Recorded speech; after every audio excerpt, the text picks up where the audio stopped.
¿Qué tal? Buenas tardes, ¿cómo están? Bueno, hoy con un día bastante frío, pero bueno, vamos a comenzar la clase. Lo que vamos a ver en el tema de hoy es los conversores analógicos digitales y digitales analógicos eh, y un pequeño comentario o introducción del multiplexado al final de, de la clase. Bueno, para comenzar, si me permite pasar esto. Acá tenemos, vamos a hacer una introducción de lo que es la conversión analógico-digital. Lo que vamos a querer hacer es tomar una señal analógica, continua en el tiempo, y convertirla a una señal digital de unos y ceros. Obviamente la señal analógica puede tomar cualquier valor real y una señal digital va a tomar solamente valores discretos de un conjunto predeterminado. Lo que se suele hacer es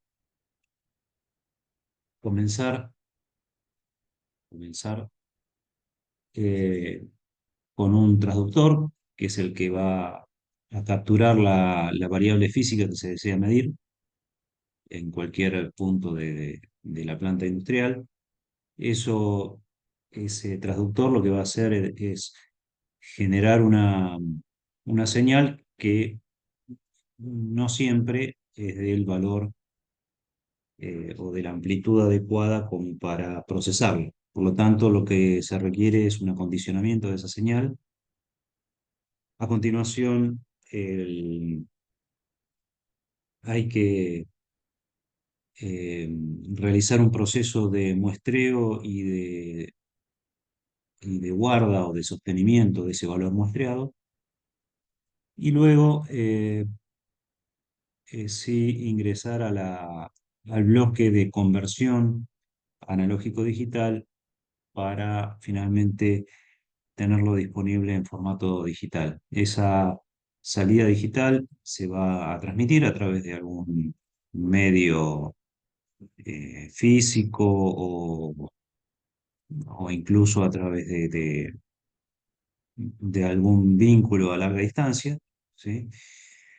Y en el otro extremo lo que tendremos que hacer es el procedimiento opuesto, es decir, tomar esa señal digital, volverla a convertir en analógica, filtrarla y y obtener una señal analógica de salida que sea lo más parecida, lo más parecida a la señal de entrada. Eh, Obviamente, por ejemplo, si esto fuera un sonido, en el punto A, digamos, si esto decimos que este punto lo vamos a llamar punto A, tenemos una señal analógica eléctrica representativa de un sonido, el cual va a tener que ser acondicionado a través de este acondicionador de señal. Eh, Puede ser un filtro o un amplificador, es decir, hay que darle a la señal eléctrica el nivel de tensión o de potencia necesaria como para luego realizar la conversión analógica digital. Es decir, que el acondicionador de señal mantiene la información original, pero en un valor adecuado para que el funcionamiento posterior del circuito eh, sea, sea, sea posible, ¿no? Eh, Luego de que la señal adquirió los valores de tensión y corriente necesarios al terminar el acondicionamiento, eh, el muestreo y sostenimiento, muestreo y retención, eh, en ese sample, en inglés es sample and hold, la conversión de analógico a digital se realiza tomando muestras de la señal de entrada, la cual luego es muestreada y almacenada por un cierto tiempo. O sea, acá se realiza lo que se denomina muestreo. Esas muestras luego pasan por un conversor analógico digital mediante procesos, digamos, relativamente sencillos. Bien. La conversión analógico-digital, eh, la conversión analógico-digital tiene, podríamos decir, tres etapas acá. Una es el muestreo, que bueno, ya lo mencioné en esta etapa previa, que el muestreo toma unas muestras de la señal original que me va a permitir luego recomponerla prácticamente sin perder información. Luego viene lo que se denomina cuantificación. La cuantificación, hay que cuantificar la muestra. Es el segundo paso. Y el tercer paso es la codificación. La codificación. Entonces, este proceso consta de esas tres etapas.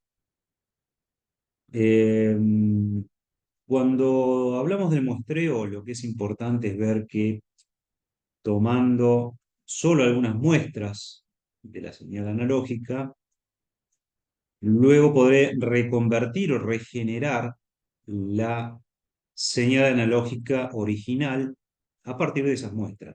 Obviamente, uno tiene que saber qué cantidad de muestras debe tomar y para eso está lo que se denomina el teorema de muestreo o teorema de Nyquist. ¿Qué es el teorema de Nyquist? Es el teorema básico de la teoría de la información que determina qué cantidad de muestras hay que tomar a una señal, supongamos que fuera esta, la que está en rojo, para luego poder reconstruirla sin perder la información original. El teorema dice que se deben tomar muestras a una frecuencia que sea por lo menos el doble de la mayor frecuencia presente en la señal. Si observamos el espectro de frecuencias de esta señal, vemos que es una señal de ancho de banda eh, acotado. Eh, Supongamos que si yo solo tuviera una única señal, primero senoidal, digamos, si esta fuera una señal senoidal de 1 kHz, por ejemplo, las muestras las debería tomar a una frecuencia de 2 kHz, es decir, dos muestras por ciclo. Si yo tuviera cualquier otra forma de onda no armónica, como es este caso, una poliarmónica, esta señal podría ser descompuesta en una sumatoria de señales armónicas mediante lo que se conoce como serie de Fourier. ¿Sí? Una sumatoria de señales armónicas me pueden eh, eh, generar esta misma señal poliarmónica. Entonces, tengo que determinar cuál es la frecuencia de la armónica de mayor frecuencia y muestrear al doble de esa frecuencia. Entonces, debo muestrear al doble de la frecuencia de la componente de mayor frecuencia que compone la señal. ¿Sí? Esto se conoce como la velocidad de Nyquist o velocidad de Nyquist. Es el doble de la frecuencia de la máxima componente existente en la señal. Si no se muestreara a esa frecuencia, no podría reconstruir el, o recomponer la señal original. ¿Por qué? Bueno, fíjense en este caso, volviendo acá al espectro de frecuencias, en azul tenemos la frecuencia de muestreo, con esta ubicada en Fs y en 2Fs. Lo que hace es replicar esta misma señal en torno a la frecuencia de muestreo. Si la frecuencia fuera menor, menor al doble de la frecuencia máxima, lo que ocurriría es que habría un solapamiento, ¿sí?, de estas zonas. En este caso no ocurre porque Fs es mayor eh, al doble de la máxima frecuencia eh, de la componente que existe en la señal. Eh, si esa condición del teorema de Nyquist no se produjera, estaríamos en esta situación que tenemos aquí abajo, donde la frecuencia de muestreo es menor y se produce este solapamiento que se conoce como aliasing. Eh, Supongamos, si por ejemplo, qué sé yo, por ejemplo, yo quiero hacer un sistema de transmisión de voz, de voz humana, digamos, lo que tengo que hacer es digitalizarla, ¿sí? La voz, sabemos que tiene componentes que llegan hasta los 20.000 o 25.000 Hz. Y en ese caso yo lo que debería hacer es muestrear al doble de 25, o sea, 50.000 Hz, para recuperar el timbre original.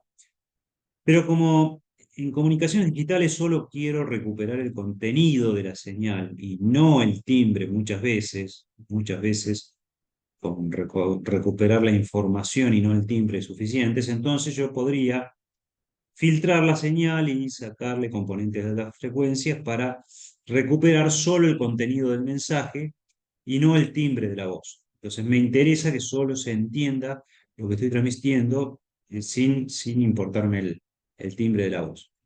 Por lo tanto, en lugar de mandar 25.000 Hz, yo podría solo mandar 4.000 Hz, habiendo filtrado los 25.000, y aún así poder recuperar el mensaje, aunque cambie el tono, el timbre de voz. Eh, y lo que hice al hacer eso fue achicar el ancho de banda para tener una velocidad de muestreo menor. Y así, la frecuencia máxima de la voz la filtro a 4.000 Hz y la velocidad de muestreo la pongo a 8.000 Hz en lugar de a 50.000. ¿Sí? Eh, Así que bueno, en función de la aplicación, habrá que ver cuál es la frecuencia de muestreo eh, más apropiada. Un valor eh, característico está en torno de los 44 kHz para frecuencias de muestreo de audio. Pero bueno, dependerá, hay varios, si es para audio digital, o si es de mayor calidad, a lo mejor necesitaríamos alrededor de los 88 kHz, pero bueno, el concepto es siempre que la frecuencia de muestreo por el teorema de Nyquist sea mayor al doble de la máxima componente de frecuencia, mayor al doble de la frecuencia de la máxima componente de la señal original. Bien, bueno, y para reconstruir esto, para reconstruirlo, Eh, a ver, acá obtuvimos esto. Fíjense que antes de pasar a la reconstrucción, eh, acá se hace un muestreo con deltas, eh, un tren de deltas absolutamente ideal, matemático, ¿sí? Y al hacer el producto en el tiempo con la señal, me produce la señal muestreada, que es la que tenemos aquí en verde.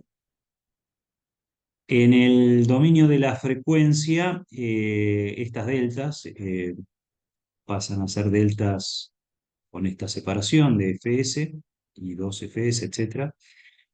Y la operación matemática es la convolución. Esto es la convolución del espectro de la señal a muestrear con el tren de pulsos.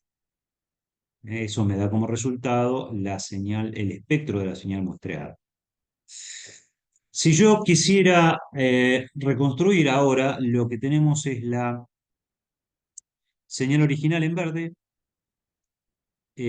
Por el momento no le presten atención a esta señal en azul, pero para la reconstrucción lo que tendríamos que hacer es filtrar y quedarnos nuevamente con la señal original. Eh, el filtro, eso sería un caso ideal, un filtro ideal, bien cuadradito, pero lo real que ocurre es que los filtros tienen una cierta caída, ¿sí? Y en base a eh, cuán eh, ideal sea el filtro, eh, tendré que ajustar la frecuencia de muestreo, ¿sí? Porque si no es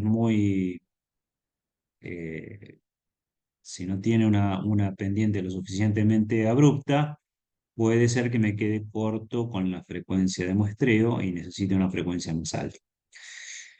Eh, de cualquier manera, la señal reconstruida se obtendrá mediante el filtrado de la señal que se había transmitido, y que llegó al receptor, eh, al receptor, y en el receptor, luego el receptor eh, se pasa al conversor digital analógico.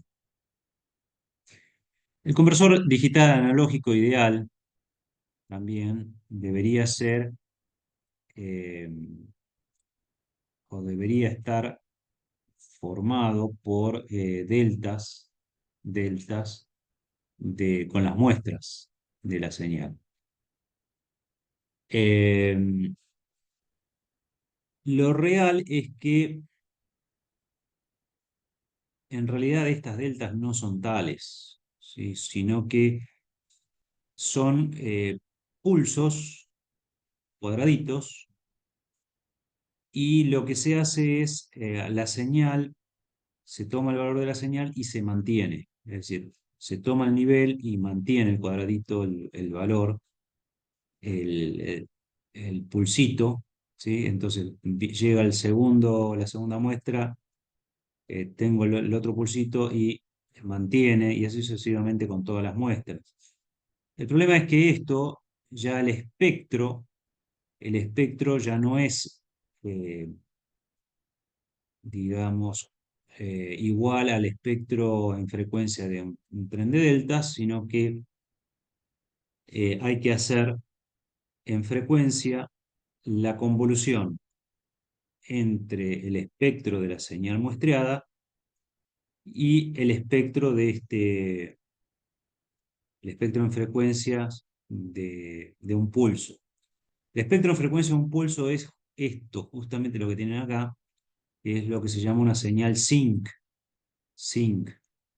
Es decir, tiene un máximo, va tomando mínimos a determinadas frecuencias y obviamente esto se replica si tuviera, si obviamente frecuencias negativas no tenemos, pero teóricamente, si esto estuviera desplazado en frecuencia, sería simétrico a este valor medio. Así que eso va a producir que en los conversores digitales analógicos eh, la, la ganancia, ¿sí?, en amplitud del espectro de frecuencia ya no sea este verde, sino que como en realidad estoy haciendo la convolución entre lo que recibí en verde y, y la zinc, o sea, voy a tener una pérdida de ganancia en este tramo de altas frecuencias de la señal. ¿Eh? Entonces, si fuera ideal, sería este el caso y no tengo que considerar el zinc, la atenuación por el, por el espectro de frecuencia del pulso. Si es real, sí debo considerar que hay una pequeña atenuación en altas frecuencias de la, de la señal ya transmitida y recibida. Bien, esto hay algunos eh, parámetros que debemos considerar en la conversión analógica digital. Uno de ellos es el ruido de cuantización. El ruido de cuantización es la distorsión introducida eh, cuando se cuantifican, ¿sí? O sea, uno muestrea, uno muestrea, toma el valor de muestras de cada una de la señal analógica y después esto, bueno, obviamente, está la señal muestreada, eh, esta es la señal que después tendré que reconstruir, pero luego de que se muestreó esto como les dije anteriormente, se cuantifica, se cuantifica y, y se codifica, ¿sí? Entonces, la, la cuantización, es decir, en realidad, según la cantidad de bits que uno tiene, yo voy a determinar niveles, ¿sí? Imagínense que por encima del nivel medio este de la señal tengo un montón de niveles que va a estar determinado por la cantidad de bits que tengo en mi sistema. Si tengo más bits, voy a tener un rayadito, ¿sí?, horizontal, más de niveles. Voy a tener más niveles y por tanto, si yo tengo, supongamos, voy a hacer acá, un nivel por acá, otro nivel por acá, tengo varios niveles y tendré más niveles de cuantificación cuantos más bits tenga. Cuando uno muestrea, lo que hace es aproximar, ¿sí? La señal a lo mejor justo cae el muestreo en el medio de dos niveles, entonces lo que tengo que hacer es aproximar al nivel más cercano, o ya sea o para arriba o para abajo. Cuanto más bits tengo, más niveles voy a tener. Cuanto menos bits, menos niveles. Entonces, eso genera una distorsión que se va a disminuir a medida que más bits tenga. Voy a tener n valores de salida eh, proporcionales a la cantidad de bits, igual a 2 a la n. La resolución es el fondo de escala, es full scale dividido 2 a la n. Y el error de cuantización es la mitad del bit menos significativo, del low significant bit. Por ejemplo, si tuviera 2 bits, tendría 4 valores de salida con una resolución del 25%.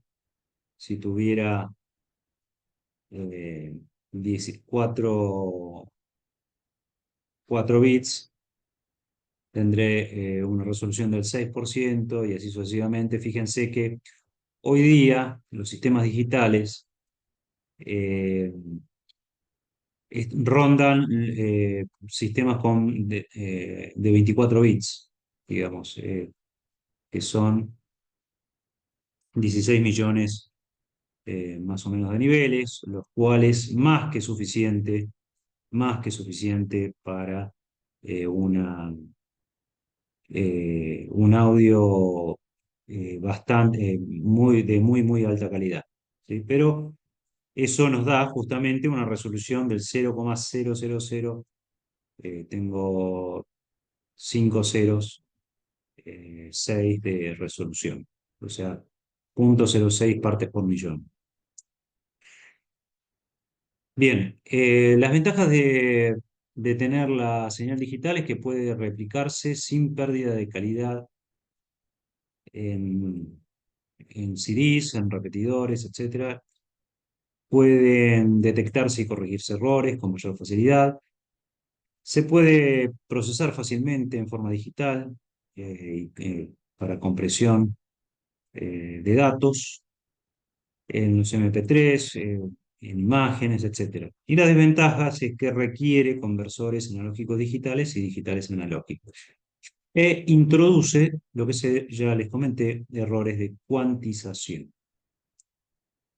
El esquema básico de un sistema digital eh, analógico digital es el que tenemos acá, donde la señal de entrada es analógica, entra un conversor analógico digital, luego se procesa, ¿sí? Puede ser lo que ocurre en un computador o en un microprocesador o en lo que fuera que uno esté analizando, y a la salida, otra vez, hacemos la conversión de digital a analógico para obtener la señal de salida.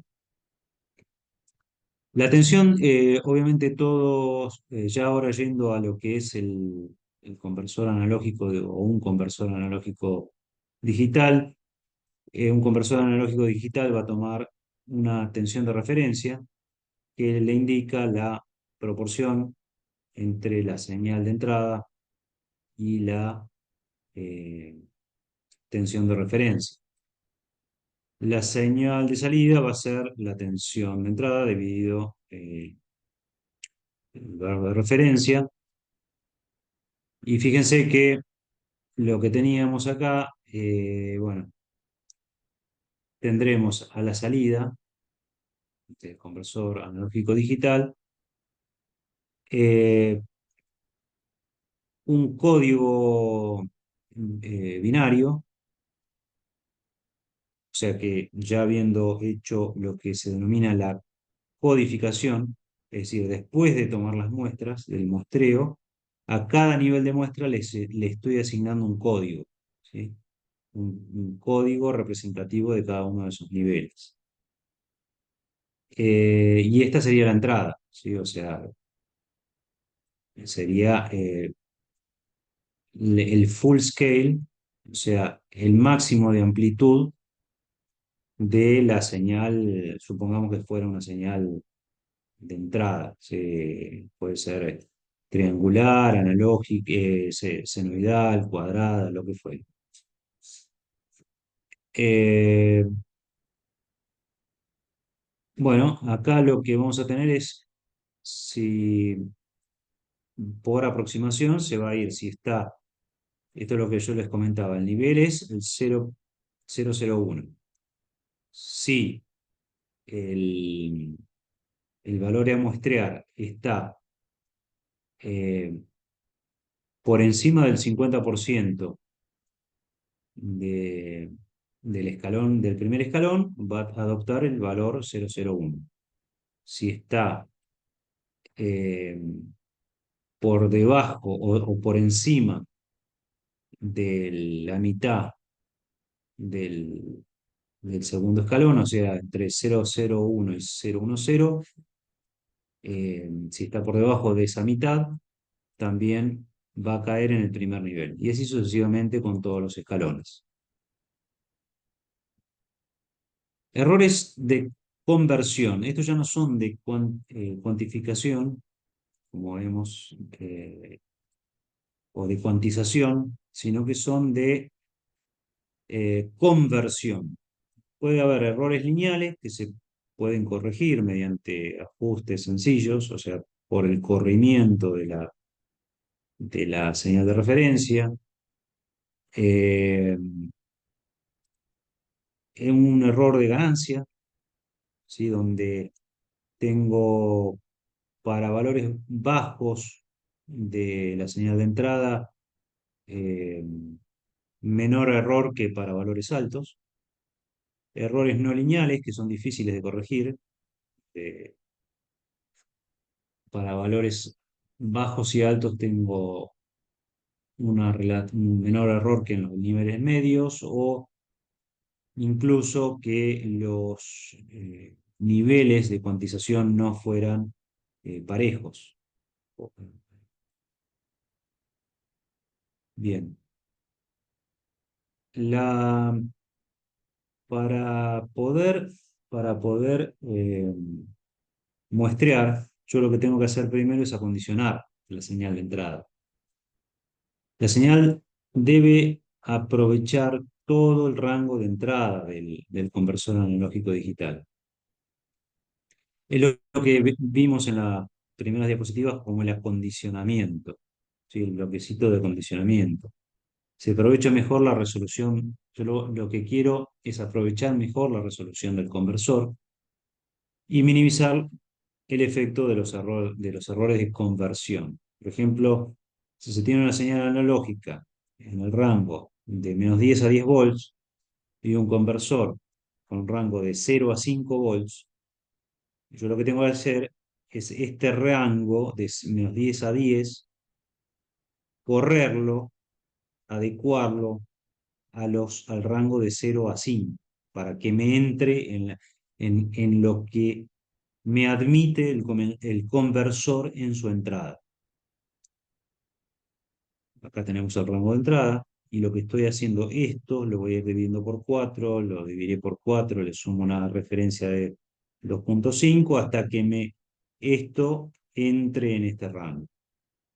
Entonces, y una vez que estoy en ese rango, sí podré ingresarlo al conversor. Bien, hoy en día, dice, generalmente el scaling viene integrado dentro de los conversores analógicos digitales comerciales. Acá les voy a dar algunas de yendo ya a los dispositivos que se consiguen en plaza, los conversores analógicos digitales. ¿Cuáles son las características cuando uno tiene que ir a comprar el dispositivo que debe mirar, evaluar, considerar en base al circuito en el cual se lo pretende usar? Hay algunas características analógicas, como son las entradas analógicas de tensión o corriente, si la entrada tiene que ser unipolar o bipolar, cuál es el número de canales, cuál es el rango de la señal. Y lo mismo debería verlo o analizarlo para la salida. ¿Cuál es la resolución de bits? Eh, el throughput rate, o sea, uno dividido el tiempo de conversión.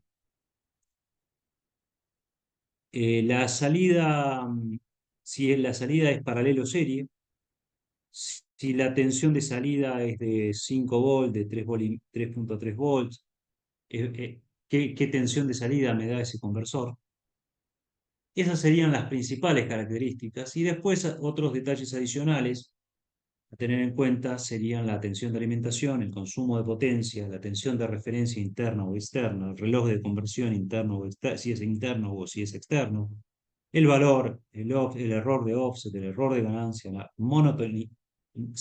monotonicidad digamos, si, si, si replica bien su comportamiento en el tiempo, la relación señal-ruido, el encapsulado, etcétera. Bien,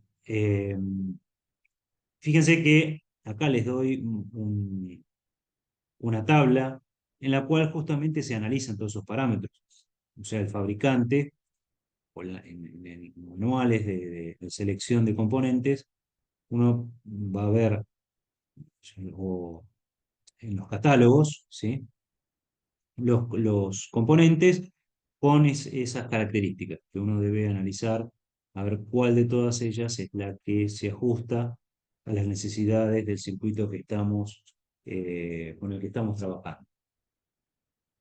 Bien, fíjense que, a ver, número de bits de resolución de 6, 8, throughput rate 60 megasamples por segundo o kilosamples por segundo, etcétera. Bueno, así es, habría que analizar cada uno de los componentes, de las características. ¿Qué es lo que hay hoy día en el mercado? ¿Qué es lo que se encuentra en el mercado de aplicaciones de los conversores analógicos digitales? Hay distintas tecnologías de conversores analógicos digitales y distintos precios. Acá se muestran las más, digamos, características o más usadas. Por ejemplo, un tipo de tecnología de conversores eh, eh, analógicos digitales puede ser Sigma Delta. Hay otra que se denomina Pipeline. Hay otra que se llama Flash o Folding o de interpolación. Hay otras que se denomina de Nyquist, ADC. Bueno, cada una de ellas, fíjense, eh, tienen distintos usos. Por ejemplo, para audio, acá estamos en el rango de ancho de banda de los 10 kilohertz hasta unos 50, 60, 70 kilohertz, tenemos audio, ¿sí? Y ahí se usa, es muy usado Sigma Delta. Son tecnologías del ADC, ¿sí? Otro puede ser para voz, puede ser para comunicaciones móviles, en en el ancho en la franja media de los anchos de banda, de 100 kHz a 2, 3 MHz. Puede ser para comunicaciones de banda ancha eh, inalámbricas, ¿sí? De tipo ADSL, VDSL, ¿sí? Cada una tendrá la tecnología que mejor se adapta a esas necesidades. En general, hoy por hoy, la tecnología de Sigma Delta abarca un rango muy amplio, fíjense, muy amplio desde lo que son las aplicaciones tal vez industriales de bajo ancho de banda, ¿sí? De mediciones de precisión, hasta las comunicaciones de banda ancha. Y después sí tenemos acá los Nyquist ADC, que ya están más que nada eh, enfocados a la banda de frecuencia alta, a los anchos de banda de frecuencia alta. Esto se expresa ancho de banda en función de la resolución en bits, ¿sí? Hasta, fíjense que acá estoy usando 12 bits, 13 bits de resolución, no más allá, o sea, no más allá de 21 bits. ¿Sí? Habíamos visto en la tablita anterior que con 24 bits teníamos 16 millones de, eh, de resolución. ¿Sí? Fíjense acá, un porcentaje de resolución de 16 millones. Acá estábamos con 12, 13 bits. y más o menos con esa cantidad de bits se cubren ya todas las aplicaciones. Eh, Bien, mercado de aplicaciones de los ADCs, el precio de los conversores con el transcurso del tiempo va disminuyendo, lo que posibilita más y más aplicaciones. Eh, lo que tenemos en amarillo aquí es para 16 bits, en rojo tenemos para 12 bits y en rojo 12 bits y en azul es el precio por canal, según la cantidad de canales de entrada y salida. Eh, Hay que ver exactamente, esto depende del, del fabricante, cómo quiso expresar acá su, ¿cómo se llama? El, cómo quiso expresar en la hoja de datos la, sus productos en función de la evolución con el tiempo. Bien, y las aplicaciones, más de aplicaciones, eh, se pueden aplicar los conversores analógico digital, digital analógico, en video, comunicaciones DSL, en televisión digital, sonidos de muy alta calidad, telefonía, audio, DVD, y eso obviamente cubre. Es muy parecido este gráfico al que ya les mostré antes, de unos pocos bits, 4 bits, 6 bits, hasta 22, pero es raro que llegue más allá de 21 o 22 bits. En audio, prácticamente nos destrozaría el tímpano, ya valores de mayor cantidad de bits. Así que bueno, estas serían las aplicaciones. En lo que sí es interesante observar una comparación de las tecnologías de los ADCs, en la cual la tecnología a utilizar depende de los requisitos de la aplicación y las características de las principales tecnologías son las que se muestran en esta tabla, en lo que se refiere a su velocidad, a su resolución, a la inmunidad al ruido y al costo.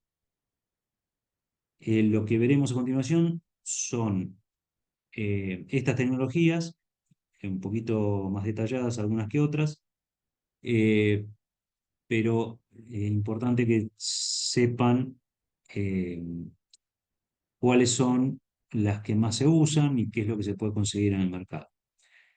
Eh, Tenemos una tecnología que se denomina Time Interleaving, otra que se llama Flash, otra Pipeline Superaging, otra aproximaciones sucesivas, eh, integración y sigma delta. La velocidad del primero acá está ordenado del más rápido al más lento, en resoluciones de menor a mayor, inmunidad al ruido de menor a mayor y de costo de más alto a más económico. Bueno, acá tal vez se pueda sacar una conclusión de por qué el sigma delta es una de las más utilizadas. Si bien eh, no es de las más rápidas, pero sí tiene muy buena resolución, muy buena inmunidad al ruido, que la inmunidad al ruido es crítica en sistemas digitales, y el costo. El costo es económico. Bien, la comparación de las tecnologías, fíjense que acá tenemos en lo que son muestras por tasa de muestras por segundo, y tenemos el sigma delta por aquí abajo, el time interleaving por aquí arriba, y esto está muestra por segundo en función de la resolución. ¿eh? Vamos a el pipeline separation por acá, flash, successive approximation y integration. Bien, esto es un poquito, ya tiene unos años, es lo que era el estado del arte al 2002. Ya han pasado unos cuantos años, pero esto muy probablemente se haya corrido hacia arriba. En la actualidad tendría que encontrar una más actualizada, pero eh, es bueno como para referencia, sigue siendo válido. Yendo ya a los conversores AD, fíjense, el ADC, este es la arquitectura de un flash converter, realiza las conversiones de manera inmediata en una única operación. La salida es inherentemente digital, luego del decodificador. Y fíjense cómo va realizando las conversiones. Son comparadores, ¿sí? O amplificadores operacionales, donde yo tengo en una de las entradas de cada uno de ellos la entrada analógica y en la otra voy a tener una cadena de resistencias muy parecido a lo que ocurría, ¿se acuerdan? Con el 555, ¿sí? Donde había una comparación, una tensión de referencia con la entrada que le estaban poniendo. Bueno, según sea el valor de la amplitud de esto, voy a tener un determinado valor en su salida que luego se va a codificar y lo obtendremos a la salida. Eh, esta arquitectura en general imposibilita más de 8 bits o 255 resistores. Y es realmente costosa y difícil de implementar porque tendremos que asegurar que todas las resistencias son iguales, lo cual es bastante engorroso. Esta otra tecnología, que es la del Time Interleave, la idea, la idea de esto es utilizar conversores en paralelo, conversores analógico-digital en paralelo. Un sistema de M canales, ¿sí? En este caso, que convierten alternativamente a la señal eh, y que alimentan a un multiplexor al salida. El resultado es un conversor M veces más rápido que cada conversor individual.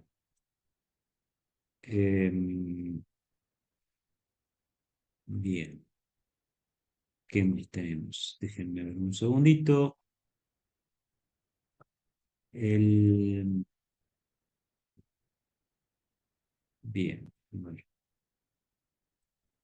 se me olvidó la pantalla. Un segundo. Eh, Bueno, entonces dijimos que en este conversor analógico digital es una técnica eh, que se usa para aumentar la velocidad de muestreo del ADC. En lugar de utilizar un solo ADC, para convertir la señal analógica en digital, se utilizan múltiples ADCs en paralelo. Cada uno va a muestrear la señal en un instante de tiempo ligeramente desfasado. Estos ADCs individuales operan simultáneamente, lo que va a permitir aumentar la velocidad de muestreo total. El principio básico del ADC Time Interleave es similar al de la técnica de multiplexación en el dominio del tiempo. Eh, Sin embargo, en lugar de cambiar físicamente entre múltiples canales de entradas, lo que se hace es utilizar múltiples ADCs para muestrear la misma señal en diferentes momentos. Y luego los resultados de cada ADC se combinan digitalmente para reconstruir la señal original. Es una técnica muy útil en aplicaciones donde se requiere un alto rendimiento en términos de velocidad de muestreo.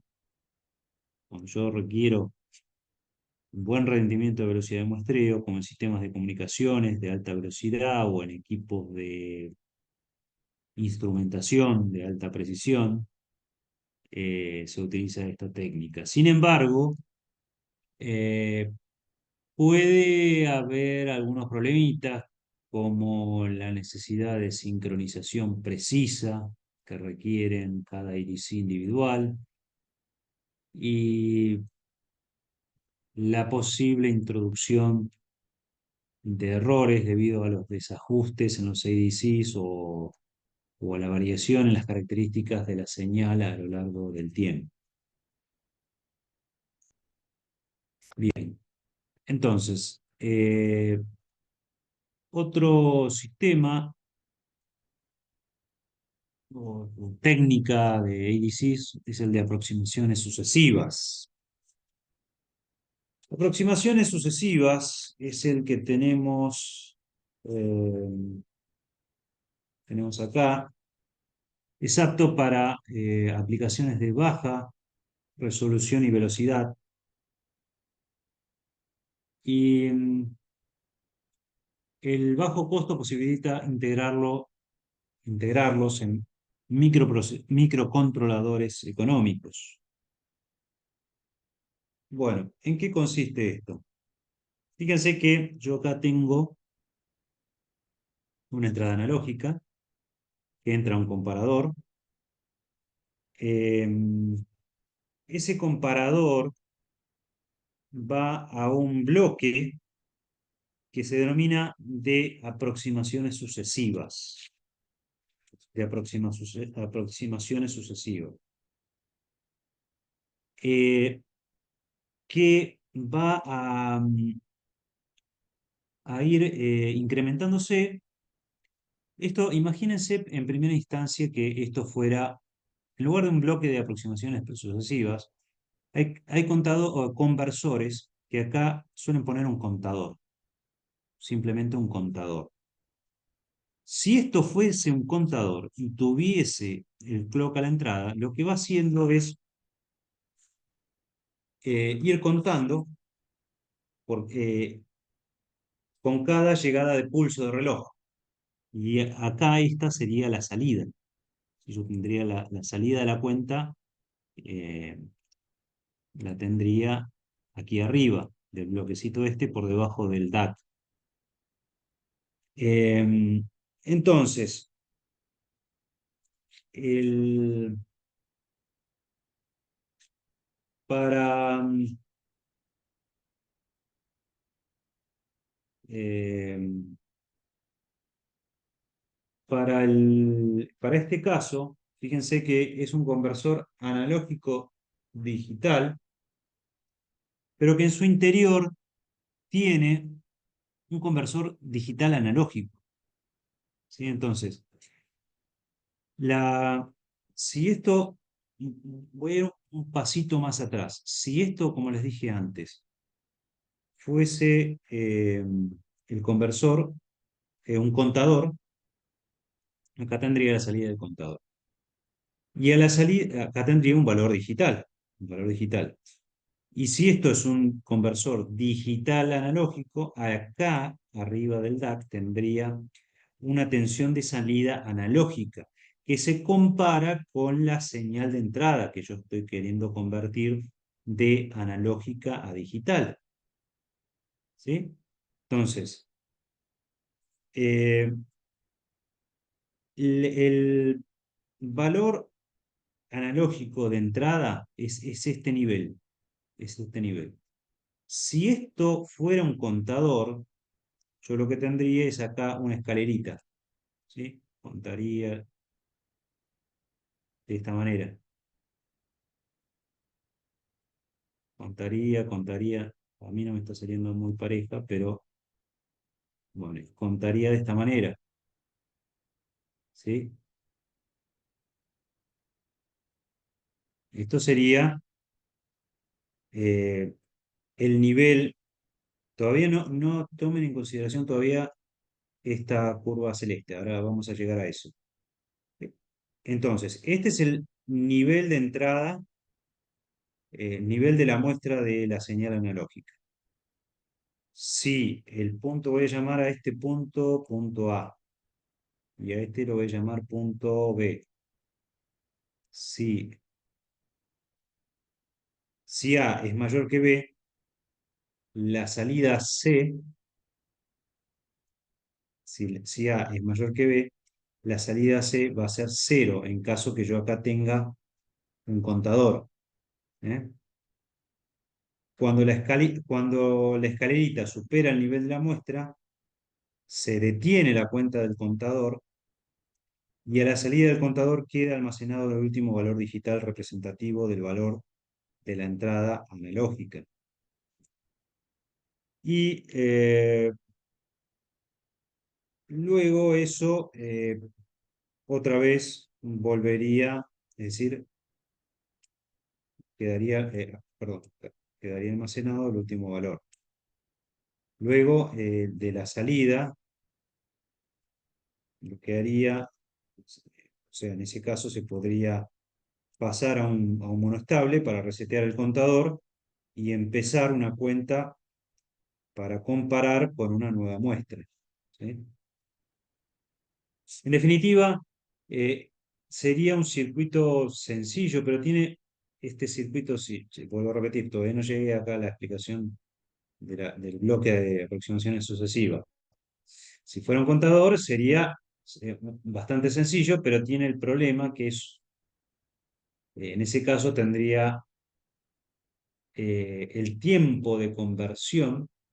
El tiempo de conversión va a depender del valor de la muestra. O sea, si el nivel este es más alto o más chico, depende de ese nivel, depende el tiempo de conversión, porque va a tardar más en llegar a ese valor. Y por lo tanto sería, digamos, un poco difícil saber qué cantidad de muestras voy a tener por segundo o qué velocidad de conversión voy a tener en ese caso. Eh, Así que, bueno, una forma de mejorar, eh, una forma de mejorar ese caso, en lugar de resetear esto y volver la cuenta a cero, ¿sí? Que vuelva a contar, ¿sí? Sería usar lo que se denomina, en lugar de un contador, acá lo que se denomina un ADC servo, que en lugar de un ADC contador funciona todo igual, pero cuando el comparador detecta que se supera el nivel de la muestra, en lugar de decirle al contador que empiece una nueva muestra desde cero, lo que hace es esperar a la nueva muestra antes de mandar al contador al cero y compara si la muestra, si la nueva muestra es mayor o menor. Entonces ya es como que no tiene que hacer toda la cuenta de cero nuevamente, sino que se queda esperando al valor de la próxima muestra y en base a eso decide. Si la muestra es mayor que la anterior, le dice el contador que conserve el valor anterior eh, y que la salida siga siendo ascendente. Y si la muestra es menor que la anterior, lo que hace es hacer un contador descendente, o sea, cuenta en forma descendente a partir de acá, ¿sí? Hasta el valor de la nueva muestra. Es decir, que eh, no resetea el contador a cero, que mantiene el valor de la última conversión y hace la cuenta hacia arriba o hacia abajo según la próxima muestra sea mayor o menor. Eso ya es una mejora importante que permite reducir los tiempos de conversión. Sin embargo, sigue teniendo el problema de que el tiempo de conversión sigue siendo muy variable. Entonces, para mejorar esos problemitas que les acabo de comentar, es que se usa acá este bloque de aproximaciones sucesivas. Y lo que se quiere lograr con eso es ya les voy a contar. Eh, es que ahora no tenemos el contador, sino un circuito de lógica por aproximaciones sucesivas, y todos los conversores tienen todas las conversiones tienen una especificación del margen de la señal de entrada. Por ejemplo, el fabricante va a especificar que el conversor puede convertir señales analógicas entre 0 y 10 volts, para lo cual uno tiene que hacer una adaptación, la que vimos antes, con un bloque de acondicionamiento de señal.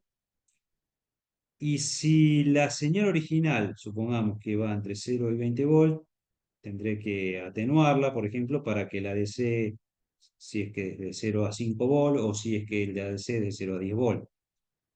Eh, la lógica de aproximaciones sucesivas, cuando llega el primer pulso de reloj, un 1, va a poner un 1 en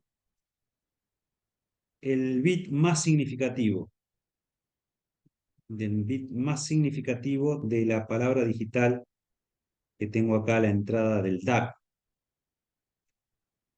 Eh, Cuando todos los bits en esta palabra, a la entrada del DAC, sean unos, la salida del DAC va a ser, supongamos que sea un conversor de entrada de 0 a 10 volts. Bueno, cuando todos sean unos,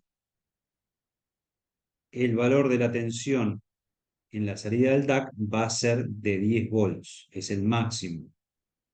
Si fuera un conversor de 8 bits, en la entrada del DAC tendré 8 bits de salidas digitales de, de la salida del bloque de aproximaciones sucesivas. Eh, la ventaja de este sistema es que tiene un tiempo de conversión fijo, a diferencia de los que les conté anteriormente, con los que tenían un contador y un servo, ¿sí? Si son 8 bits, ¿sí? En este caso dura 8 pulsos de reloj. Si son 12 bits, dura 12 pulsos de reloj, independientemente del valor de la muestra. O sea que aproximaciones sucesivas se independiza del nivel de la muestra, del valor de la muestra. Eh, Bien, si supongamos que eh, este nivel que tengo acá, fueran 5 volts. 5 volts. Bueno, si la entrada es mayor que 5 volts, me queda, conservo el primer bit, el más significativo, el most significant bit de la palabra que tengo acá a la entrada del DAC. O sea que me entregó el bloque de aproximaciones sucesivas. Conservo el primer bit, el más significativo. Luego viene el segundo pulso de reloj. La lógica esta, del bloque este, pone un 1 en el segundo bit, que equivale a la mitad de 5 volts, es decir, que equivale a 2,5 volts. Y esos 2,5 volts se los sumo a los 5 volts. Y eso me da este nivel que tengo acá. O sea, acá llega el segundo bit, que me suma 2,5 volts más, o sea que este nivel es de 7,5 volts. 7,5. 7,5. Ahí está. Y como ya los 7,5 superan, supongamos que el nivel del analógico sea de 6 volts, ¿sí? Si esto era de 6 volts, Eh,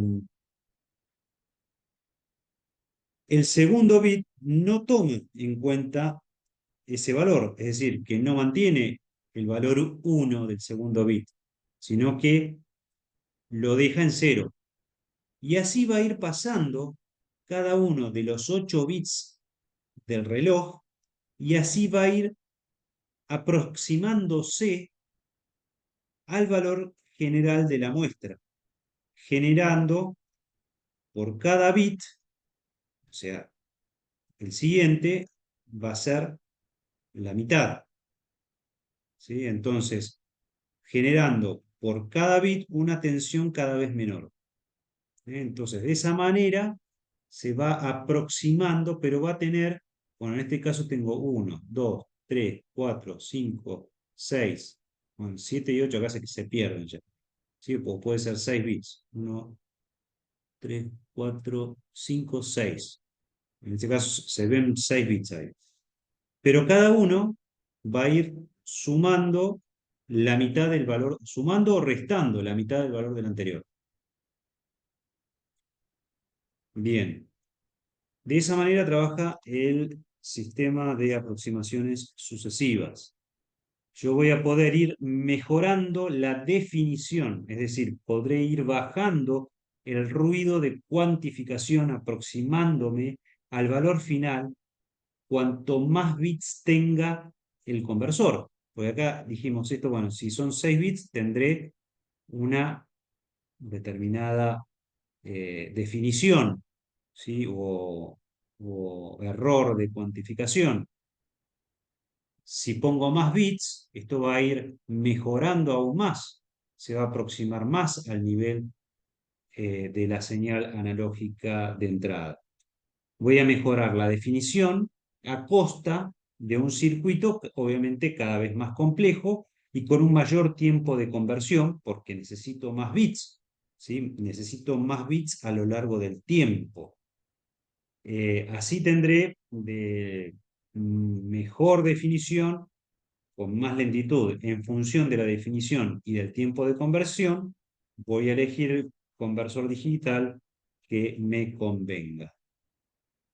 Bien, pasando ya a otra tecnología que es el Pipeline Bridging, usa una estructura en cascada de tipo tubería, pipeline, donde la conversión se realiza sucesivamente sobre fracciones cada vez menores de tensión de entrada, que es el subraging. Por ejemplo, en un ADC subraging de 4 etapas de rango de 0 a 1 volts y una señal de entrada de 0,7 volts, el funcionamiento es el que se indica acá.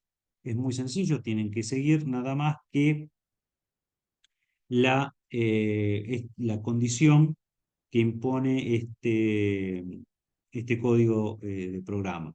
Si, si la tensión es mayor, acá tenemos una tensión de referencia primero, en primera instancia, que es de 1 volt. O sea, first stage, 1 volt. Si la tensión auxiliar, en este caso 0,7, es mayor que 0,5, que es la tensión de referencia de 2, ejecuta esta cuenta. Hace 0,7 menos 0,5 por 2. Y toma ese valor como sería un 0,4. El caso contrario, hace esta otra cuenta, que es 0,7 por 2. Y así va evaluando. ¿Sí? En este caso, la, cada, cada, cada etapa va a ir analizando si queda por encima o por debajo de la tensión de referencia dividido 2. En este caso el resultado es 1,011. ¿Sí? Si queda por encima del nivel medio es un 1, si queda por debajo es un 0, si queda por encima es un 1, si queda por encima es un 1. Esto es en caso de que la tensión de entrada fuera 0,7 volts. Ustedes pueden hacer el mismo ejercicio para una tensión de entrada de 0,4 volts y vean cuál es la tensión de salida. Acá lo que tenemos es una ADC Pipeline Subration, implementación para más bits, es decir, estos ADC dominan, dice, las aplicaciones de alta velocidad para más de 5 megasamples por segundo en video, en procesamiento de imágenes, en comunicaciones, etc. Y acá tienen algunos de los productos de Texas Instruments, de Analog Devices, AD9202, Pipeline, etc. Maxim también tiene su ADC, Maxim 1201. Fíjense las características que hay que observar: la resolución, el tiempo de conversión o megasamples por segundo, o tasa de conversión, no tiempo, la alimentación, la relación señal a ruido en deber y la potencia del consumo.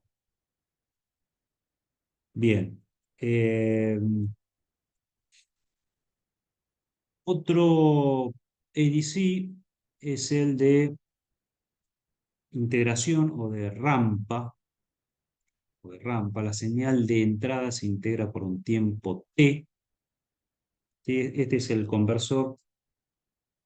Se denomina de integración o de rampa.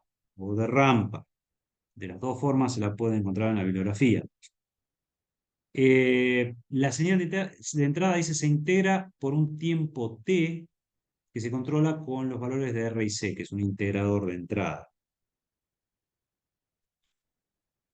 El- ese integrador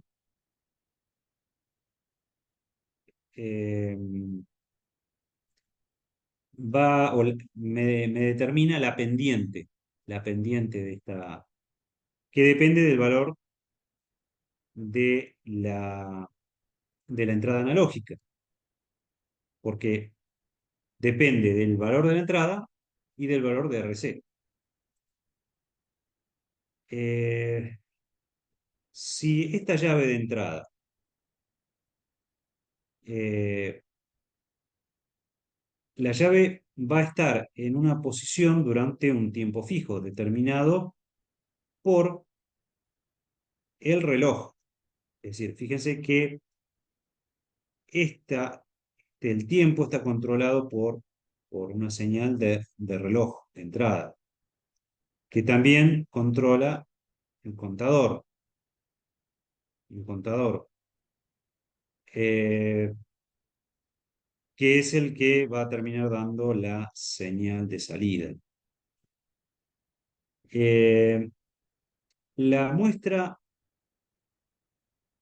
va a llegar a un valor máximo y luego de ese tiempo el sistema le va a decir, o sea, primero le ponemos la señal en la entrada analógica, esto va a crecer hasta un valor máximo, eh, y luego de ese tiempo el sistema le indica a la llave que tiene que pasar al valor de un valor de tensión de referencia. Y luego se integra con una pendiente negativa, porque voy a disminuir, tengo un valor de referencia negativo. ¿Sí? Entonces, integra, pero ahora ya, porque esta pendiente ahora depende de B de referencia, que es negativa, ¿sí? Y de RC. Eh, a la salida del integrador lo que tengo es un comparador. Es un comparador. Este comparador compara con 0 volt, es decir, que es un detector de cruce por cero cuando llega a 0 volt para detectar cuando esta pendiente llega a 0 volt. ¿Eh? Cuando llega a 0, el comparador cambia de estado y le dice al contador, ¿sí? Al contador, es este, digamos, a través a través de este time control y del contador, este comparador le termina diciendo al contador que, que pare de contar. O sea, que este pare de contar. Entonces, lo que tengo es, primero, un tiempo de carga, un tiempo fijo de integración de la muestra y un tiempo de descarga. Un tiempo de descarga. Es el número que contó la salida digital, porque la salida digital la tengo acá. El número que contó la salida digital depende de este tiempo t sub x. Es el tiempo de cuenta del contador, de este, ¿sí? Que depende de cómo fue la pendiente de la tensión de entrada. Porque si esta pendiente fue mayor, va a tener que contar más tiempo. Si fue menor, cuenta menos tiempo. Pero siempre la descarga tiene la misma pendiente. Siempre la descarga tiene la misma pendiente. Depende del... ¿Por qué tiene la misma pendiente? Porque R y C son fijos y B de referencia es la misma. Entonces, la pendiente de descarga siempre es la misma. Eh, bien, este se denomina ADC de integración o de doble rampa, de doble rampa. La resolución depende de la cantidad de pulsos de reloj contabilizados durante el tiempo de descarga. Y hay una relación inversa entre la resolución y la velocidad de conversión. Esta fórmula que ven acá arriba surge de una relación de triángulos, no es ni más ni menos que eso. ¿Eh?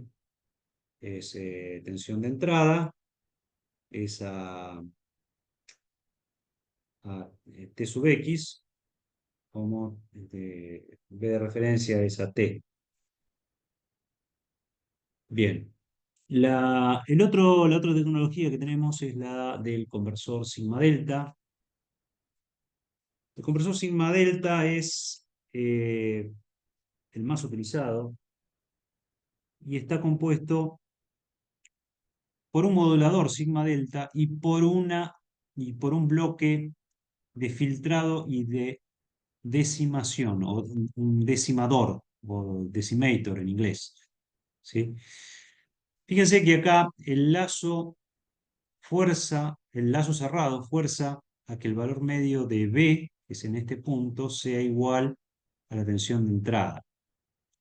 La tensión en B es controlada por la densidad de unos y ceros del bit data stream, que es el que viene de acá. El que viene de acá. Si la tensión de entrada sube, en C, la cantidad de unos, la densidad de unos aumenta y los ceros bajan. Si la tensión en la entrada disminuye, la cantidad de ceros aumenta y la cantidad de unos disminuye. Entonces, a partir de C se obtiene, bueno, acá tiene un comparador, primero en la línea del camino directo tengo un integrador y un comparador, eh, que es un comparador de un bit, o sea, el, el conversor sigma delta tiene en realidad un conversor o un comparador de un bit. Entonces, ustedes me podrán decir, pero si yo necesito convertir o necesito 16 bits o 12 bits eh, para lograr una buena resolución, como un conversor ADC sigma delta con un comparador de un bit va a poder lograr semejante resolución. Se logra a través del bloque que está a continuación, que es el filtrado y el decimador. A partir de C, entonces se obtienen en D los n bits de salida mediante un filtro digital y el decimador. Lo que se muestra acá es el error máximo de cuantización, bueno, tomado para el caso de un ADC sigma delta. Supongamos que el error máximo de cuantización en el caso lineal va a ser de medio eh, la mitad del bit menos significativo. ¿Sí? Considerando una probabilidad uniforme de error, en el cual voy a tener un error, un RMS, que va a estar determinado por el nivel Q dividido raíz de 2. Q es el valor del salto de cuantización, dividido raíz de 12. Surge a partir de hacer la integral del error y la estimación del valor RMS. O sea, lo que se hace acá, se calcula el valor RMS de error, que es Q dividido raíz de 2. Para una señal sinusoidal de amplitud máxima, si fuera sinusoidal, amplitud máxima, expresado en función de la cantidad de niveles de cuantización, me queda que el valor RMS de la señal senoidal es proporcional a Q por 2 a la n dividido 2 raíz de 2. Y lo que resulta de estos valores, lo que buscamos nosotros es obtener el valor de la relación señal-ruido. Eh, entonces, el resultado de la relación señal-ruido de cuantización termina dando 10 logaritmos de la potencia de señal, seguido potencia de ruido, o el 20 logaritmo de los valores RMS. Si es potencia es por 10, si es RMS es por 20. Haciendo ese cálculo se llega a esta expresión de relación señal-ruido que es 6.02 de la cantidad de niveles más 1.76 dB. Es 1.76, ¿por qué? Porque es una señal senoidal. Si esto fuera una señal triangular, sería levemente menor. Y si fuera una señal cuadrada, podría ser levemente superior. ¿Cuánto es levemente? Bueno, puede estar entre 1 y 3 dB. Por lo cual, muchas veces esto, para hacer cuentas rápidas, puede que se desprecie y me queda 6.2 de la cantidad de niveles. 6.02. ¿Por qué? Bueno, porque acá voy a tener 24 niveles, 22 niveles o lo que fuere, y prácticamente este segundo término es despreciable frente al primero. Acá tenemos la señal, a ver, esta es la señal digital de salida, señal analógica de entrada, señal auxiliar propuesta para el error, o sea, la pendiente de la señal de error, función del tiempo, y esto es la función de densidad de probabilidad del error, ¿sí? ¿Por qué puse esto acá? Porque en la filmina que sigue se deduce la misma expresión, pero en lugar de realizar el cálculo en base a los valores RMS, se hacen en función de la potencia directamente. Potencia de señal y potencia de ruido, usando la función de densidad de probabilidad, que es esto. Sí, tengo la señal, es lo mismo que antes, se llega a la misma expresión. Lo puse porque a lo mejor les resulta más fácil el cálculo analizando, bueno, la señal senoidal, entre el máximo de la señal senoidal y el mínimo. Esto aquí en el medio puede tener n niveles rayaditos así en horizontal, que se van a hacer en este caso, se denomina n minúscula, en el caso anterior lo denominaba n mayúscula. pero se hace el cálculo. Bueno, primero, bueno, lo- la amplitud de la señal 2A por Q, que es en este caso Q es el salto entre nivel y nivel, es Q por 2 a la N. ¿Sí? De ahí despejo A, es decir, que señal, la potencia de señal, la potencia de señal senoidal es la amplitud al cuadrado sobre 2. ¿Por qué? Porque eh, el valor eficaz es sobre esa raíz de 2. Entonces valor eficaz al cuadrado me queda a cuadrado sobre 2.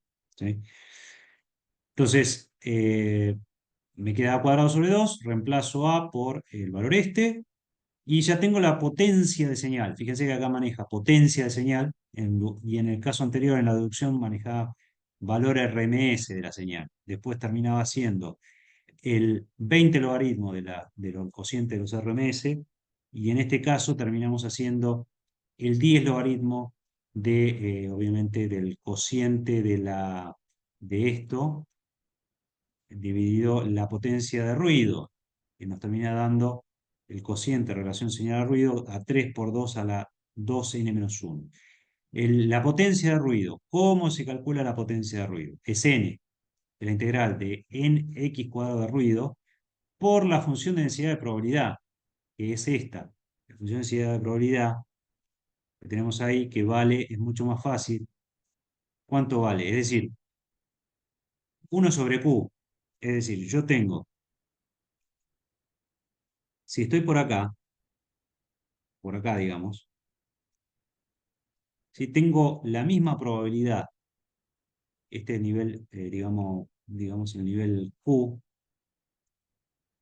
¿sí? Y para arriba tendré q dividido 2, medio q para arriba, medio q para abajo. ¿Qué es lo que tengo acá? Medio Q para abajo, medio Q para arriba. O sea, tengo la misma probabilidad de que el muestreo ocurra por arriba que por abajo, o sea, en ese rango, consideramos que la función de densidad de probabilidad vale lo mismo y vale 1 sobre Q, en todo el rango menos Q sobre 2 y Q sobre 2.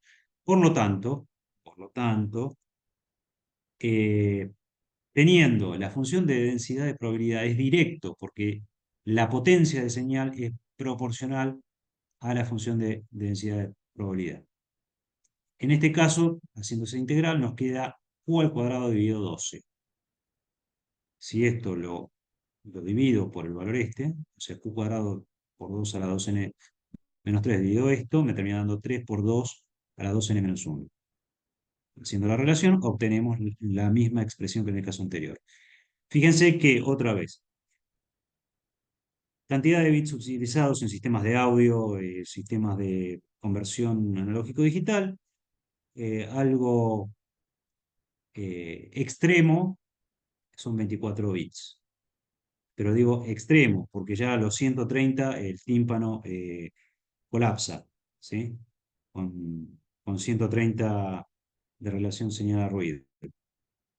Eh, Así que pretender usar 24, bueno, será para algún sistema de comunicaciones muy específico, algo demasiado, pero no en los sistemas de audio. Eh, y bueno, ahí tenemos los valores de relación señal al ruido que se obtienen para los distintos números de bits. Sigma delta. Dijimos que, bueno, pero el sigma delta tenía un bit de conversión. ¿Cómo hace para lograr semejante, digamos, reducción del ruido? Bueno, lo que hace es la señal viene mezclada con el ruido, viene mezclada con el ruido. Hay tres procesos que se realizan, que es en el sobremuestreo. Esto se realiza el sobremuestreo en en el primer bloque, y después en el bloque de salida tenemos el filtrado y la decimación. En el muestreo, muestreando la señal a la frecuencia de Nyquist, lo que vamos a tener es esta relación señal-ruido. Con el sobremuestreo, lo que se logra, ¿qué es el sobremuestreo? Si yo tengo la frecuencia de Nyquist en f de s, lo que se hace es multiplicarlo por un valor k. Puede ser 2, 4, 8, 10. eh, Hay un valor K determinado para cada aplicación. ¿Sí? Eso lo que va a hacer es que esta potencia de ruido se va a esparcir en el espectro hasta KFDS. Fíjense que si yo muestreaba solamente a FDS, lo tenía hasta FS/2, en este caso. Esta es la señal original. Si yo lo muestreo nada más a FDS sin multiplicarlo por esta constante, que puede ser el doble o 4 veces, 8, lo que sea, eh, la densidad de potencia de ruido queda más acumulada en un rango de frecuencias más estrecho. Cuanto más grande sea el K, más se va a, digamos, esparcir esa potencia en el rango de frecuencias y después lo último que se hace es el filtrado. O sea, esparzo la potencia de ruido en las bandas de frecuencia y después lo filtro. Al filtrarlo, obviamente, ¿cuál es la relación señal-ruido que obtengo? Y la expresión original que tenía por una señal senoidal, más 10 veces el logaritmo de K. Entonces se mejora la relación señal-ruido en un factor de K. De esa manera es como funciona la conversión ADC sigma delta. El sigma delta en el modelo de ruido de cuantización, o sea, en el bloquecito este de salida, lo que tenemos eh, se puede modelar de esta manera. Fíjense que tienen un filtro analógico y después, bueno, la entrada de ruido de cuantización se modela de esta manera. Se obtiene ecuación del lazo de este modelo y despejando la señal de salida, o sea, I en función de X y de Q, obtenemos esta expresión.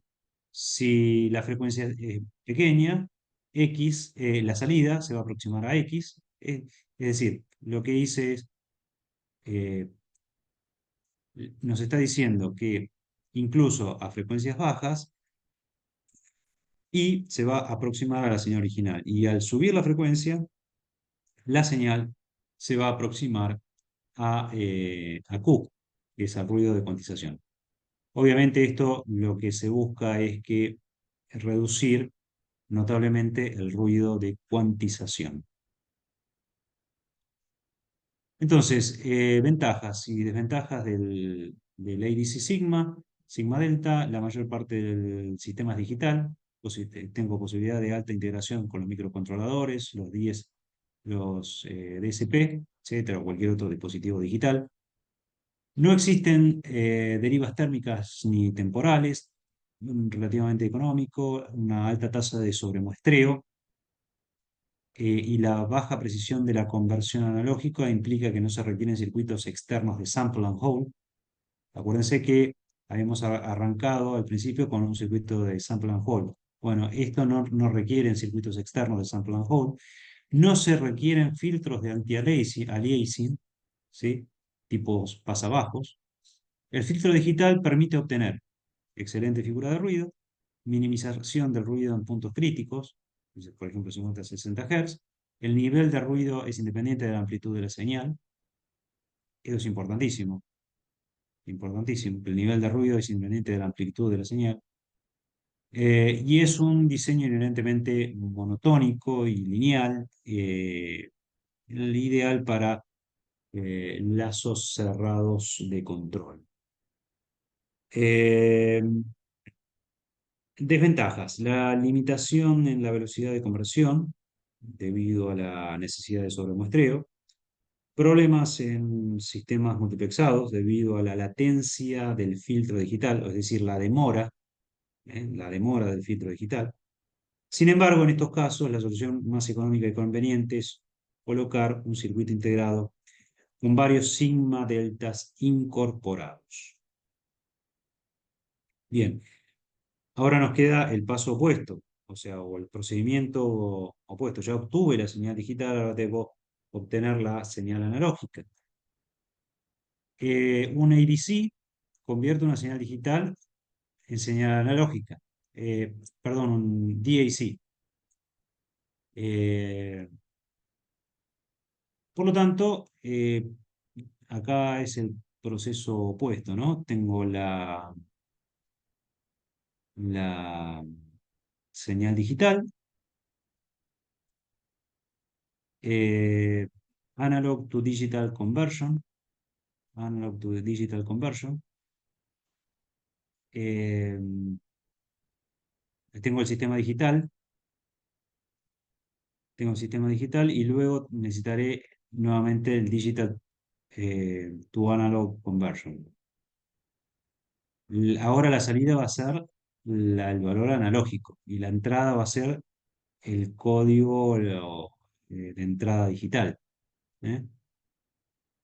Voy a tener una cierta altura del escalón de un bit, ¿sí?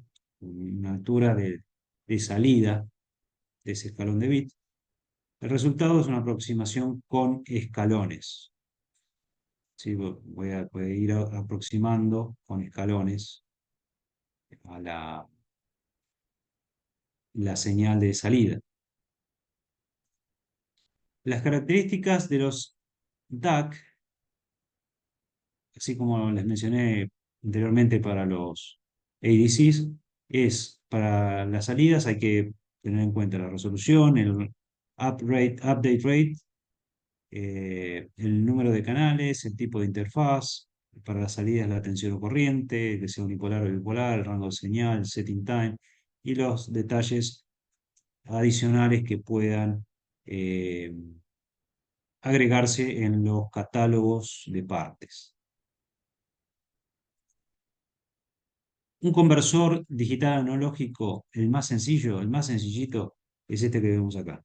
Es un conversor de red de resistencias ponderadas en el cual permite convertir una señal digital a una señal analógica a través de una red de resistencias. El-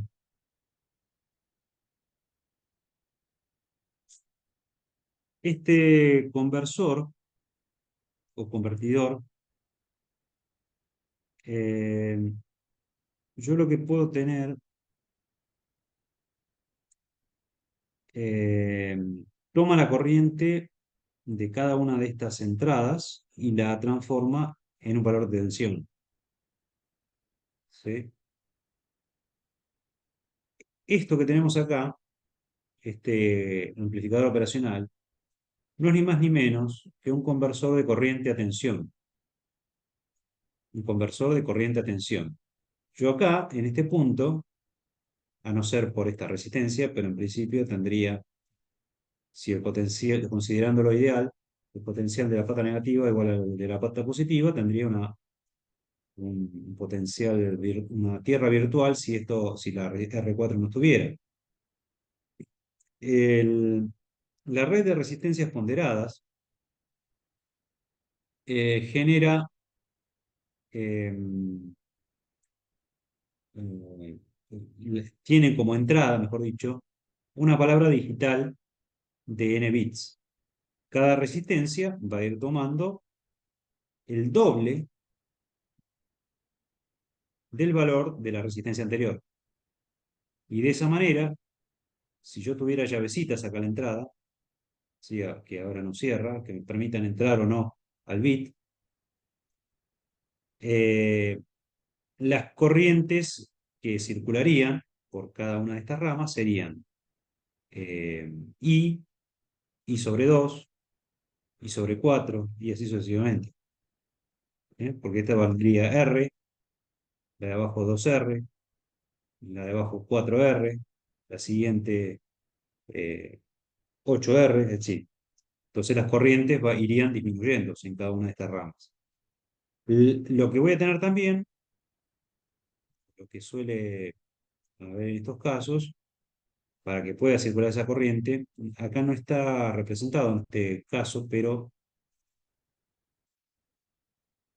suele haber un valor de tensión de referencia, bueno, acá hay una llave, ¿no?, que abre o cierra cada una, de esta manera. Esta B de ref.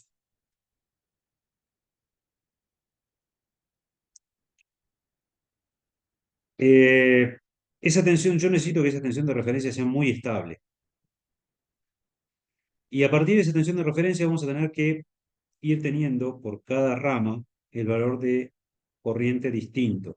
Vamos a tener un valor de corriente distinto. Eh, yo entro, por lo tanto, con una palabra digital y salgo con una tensión de salida VO, Vout, que tiene que ser proporcional al peso de cada palabra digital de entrada. Entonces, vamos a suponer que todas las llaves están, todas estas llavecitas están abiertas, excepto la última, la del, acabo de tener el low significative bit más abajo, LSB. Bueno, me salió horrible, pero LSB quise poner ahí, estoy tratando de dibujar con el mouse. Eh, supongamos que están todas abiertas menos la de más abajo, que determina la corriente más pequeña, es decir, que es la corriente correspondiente al bit 2 a la 0. Es decir, que sería la corriente correspondiente a la unidad, el bit menos significativo que es la unidad. Es decir, que en ese caso, la corriente que circularía por la resistencia de más abajo sería menos, pues esta es menos B de referencia, sería menos B de referencia dividido R por 2 a la n-1. Si tengo eh, n-1 resistencia. Entonces, lo que nos va a permitir obtener esto es un valor de tensión de salida analógica que representa la palabra digital aplicada a la entrada. A ver si puedo escribir. Un segundito. Vamos a escribir la formulita.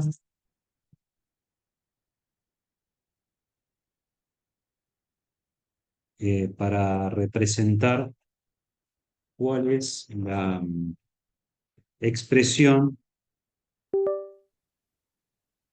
de la tensión de salida. Entonces, supongamos, a ver, voy a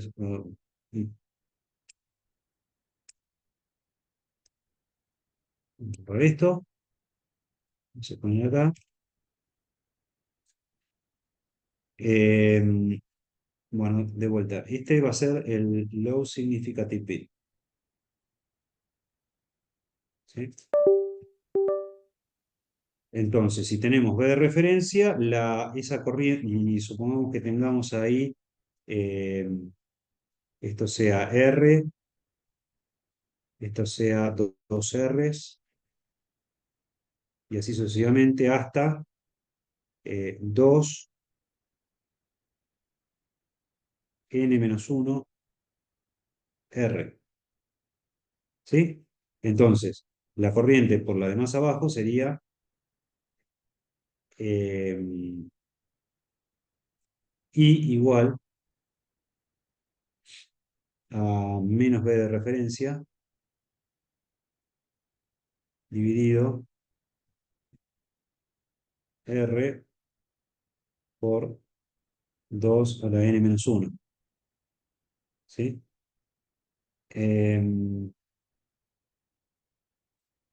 ¿Y cuál sería el valor de BO? BO sería igual a menos I por RF, digamos, I por no, el forward, normalmente esta se llama forward, o acá la llaman R3, ¿sí? Por la resistencia de realimentación. Eh, y en este caso sería R por R3. ¿Sí? Por lo tanto, me queda igual, veo a menos todo esto, el valor de corriente por R3. Eso sí fuera que yo solo tuviera corriente circulando por la resistencia del bit menos significativo. Eh, para, para un número, digamos, m de, de llaves cerradas, supongamos que tengo m resistencias y todas están con las llaves cerradas, ¿sí? En ese caso, lo que tendría que es VO igual a m por la B de referencia, o por, sí, digo bien, B de referencia, porque B de referencia es negativa y el inversor también tiene un menos, o sea, menos con menos es más, queda M, B de referencia positivo, por RF, o R3, mejor dicho, dividido eh, R por 2 a la n-1. ¿Eh? Más o menos esa sería la idea del cálculo. Eh, Bien, el problema de este circuito es que para lograr mucha resolución se requieren resistencias de mucha exactitud que cubran un rango muy amplio de valores y además genera mucho ruido de glitch. ¿Y qué es el glitch? ¿Qué es el glitch? Bueno, el glitch es esto. Ahora lo vamos a ver en esta. Es ruido que se termina colando en la señal de salida. La otra posibilidad, además del DAC de red de resistencias ponderadas, es este, es el DAC de resistencias R2R. Este circuito utiliza solo dos valores de resistencias, R y 2R. En el anterior teníamos, o podíamos tener cualquier valor de resistencia dependiendo de, fíjense, 1.25, 2.5, 5, 10, bueno, era bastante caótico de conseguir eh, homogeneizar todas las resistencias. En realidad es imposible. Entonces lo que se trata de hacer ahora es decir, bueno, tenemos que poner resistencia, por lo menos hagamos algo para que todas las resistencias sean lo más parejas posible. Se hace esto. Se ponen el concepto y el funcionamiento es el mismo, tengo solo dos valores de resistencias en juegos, el 2R y R, y de esta manera ya no se requieren resistencias de mucha exactitud que cubran un rango muy grande de valores, como el DAC de resistencia ponderada. Pero igualmente, otra vez, genera mucho ruido de glitch, que es esto, la señal de salida, el DAC output, me va a aparecer con estos piquitos. Fíjense, acá se ocurre cuando cambia el código de 7FFFH a 8000H, y acá lo mismo, cuando ocurre la conversión al revés.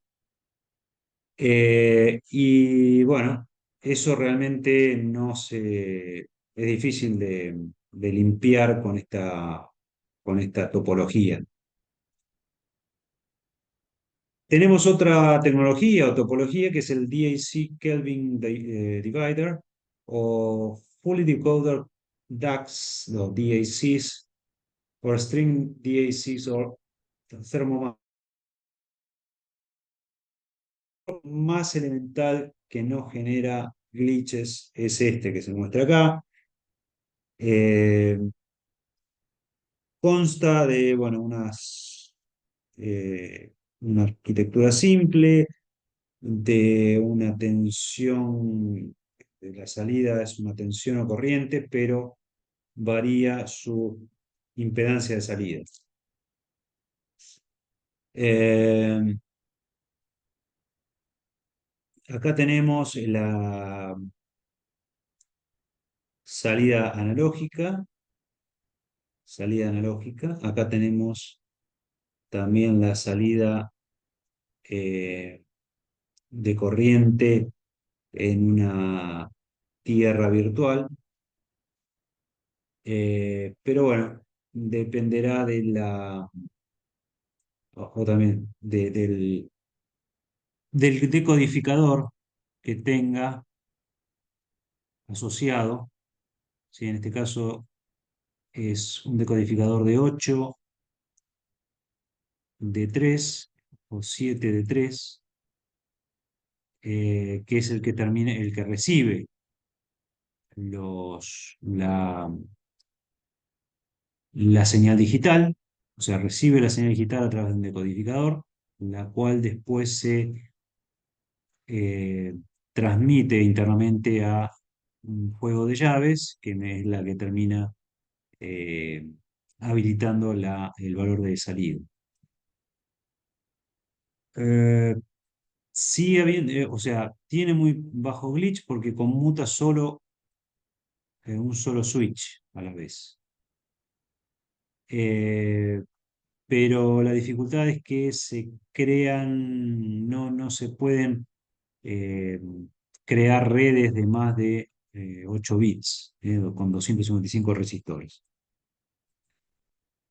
El DAC Low Distortion, la resolución puede aumentarse subdividiendo el rango, algo parecido al anterior, pero dividiendo el rango. Es una arquitectura relativamente simple, su salida es una tensión, aunque varía la impedancia de salida.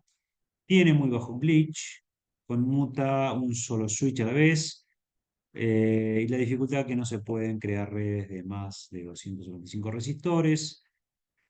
Y por último tenemos el Low Distortion DAC. Para minimizar los glitches se pueden utilizar un latch intermedio eh, entre las dos, digamos, la lógica después de la lógica de conversión de, de códigos, o de codificador de 5 a 31. eh, pero bueno, es simplemente esto más que nada, no voy a profundizar en esta topología. Eh, Simplemente es que sepan ustedes que hay algo que permite minimizar los glitches, pero nuevamente la dificultad se presentan para obtener altas resoluciones. Eh,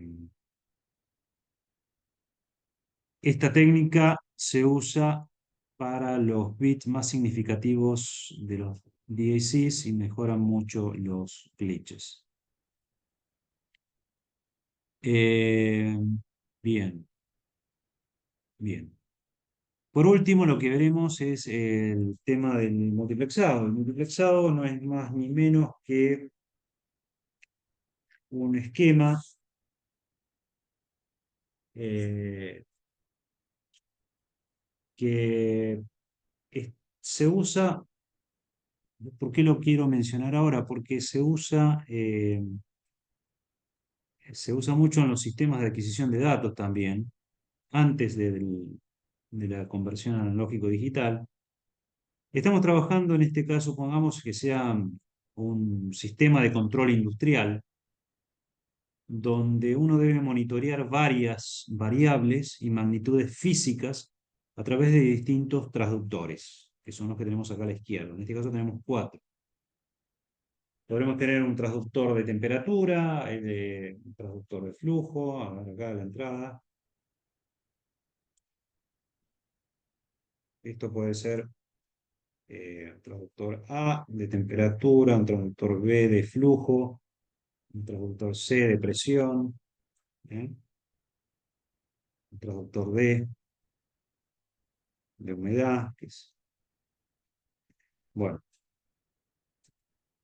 Supongamos que sea una estación meteorológica, ¿no? Por ejemplo, donde uno puede estar muestreando permanentemente temperatura, humedad, radiación solar, viento, lo que fuera. A continuación de los transductores, lo que tenemos es la, eh, la etapa de los acondicionadores de señal, que adoptan las señales que adaptan, o sea, la señal que, que tienen a su entrada, la van a adaptar al margen de valores que acepta la entrada del conversor. O sea, si esto acepta de 0 a 10, esto me tendrá que entregar acá una señal de 0 a 10. Con el mismo conversor ADC, voy a trabajar convirtiendo todos los traductores, convirtiendo todos los traductores. Y esto se hace usando el multiplexor. Sí, sí, justamente. Yo voy a convertir todos los traductores según en qué momento se active cada entrada del multiplexor. Eh, con un multiplexor, eh, lo que puedo hacer con un mismo multiplexor, uso el mismo ADC para convertir un número n de entradas analógicas y las voy a multiplexar en el tiempo. Es decir, que las voy compartiendo en el tiempo a cada una de las entradas para no tener que usar n ADCs distintos. Estoy usando el mismo canal de salida para n canales de entradas. ¿Sí? Tengo acá n canales de entrada y podríamos tener a la salida m canales a la salida.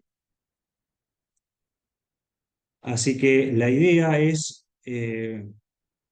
poder multiplexar en el tiempo, porque de hecho eh,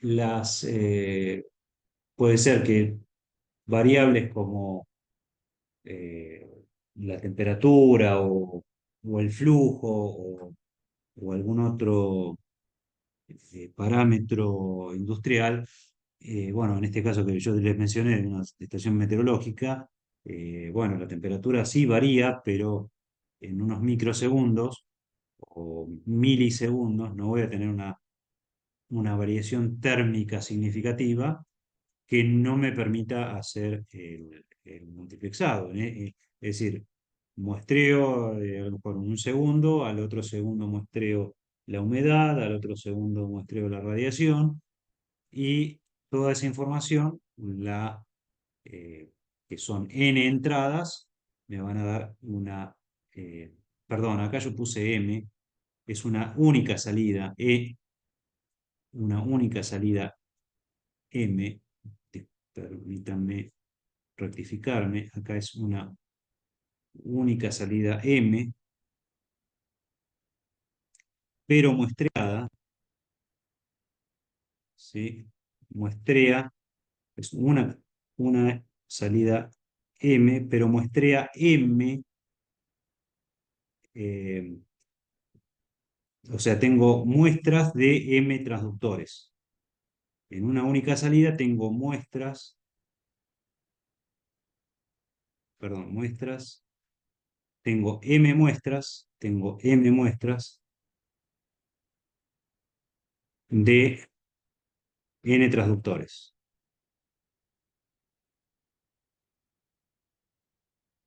Ahí está.